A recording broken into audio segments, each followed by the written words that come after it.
Alright everybody, hope you enjoyed this Tom's video for the Shadow the Hedgehog duct tape painting here. I think it turned out very cool. I had a fun time working this one. So yeah, it wasn't too complicated. It only took me around 2 hours to make, which is pretty reasonable for most of my paintings. So yeah, I think it turned out pretty awesome nonetheless. So yeah, let's start talking about the actual painting here itself. So for the background here, I went with the basic gray tape from Duck Branch. I think is a very nice neutral color for this. It's not too distracting from Shadow here. It kind of makes him more of the focal point of the painting for sure. I always try and do when I do character paintings, try and make a nice neutral color for the background, and then that works out for the character well enough here to make it pop, and that works definitely very well for Shadow here with the basic gray tape, which looks very cool. So now Shadow himself here was not too complicated. As you can see, his entire body color is black, and as well as the outlines around his gloves and shoes is also black, so it's really easy, just one large black sheet, and that's all it is for his body color, and that's to layer on all these little pieces for like the tuft of fur on his chest here, as you can see.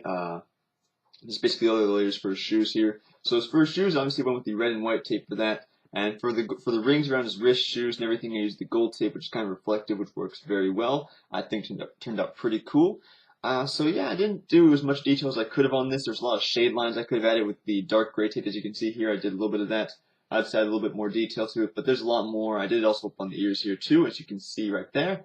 There's a lot more shade lines I could have added with the dark gray tape, but I thought I'd leave it out and let it as is, because I think it looks good either way. So yeah, really cool painting nonetheless. And this Tom Seer painting was actually requested by a viewer who ironically goes by the name Shadow the Hedgehog, so pretty cool.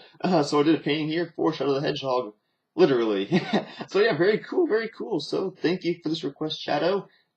I guess that works. So yeah, pretty cool. Had a fun time working on this one, like I said. So I think that's all there is to this, Thomas, guys. I hope you guys enjoyed it. If you did, please hit that like button. That'd be much appreciated. So yeah, thanks for watching. As always, everybody, just enjoy the wonder that is duct tape.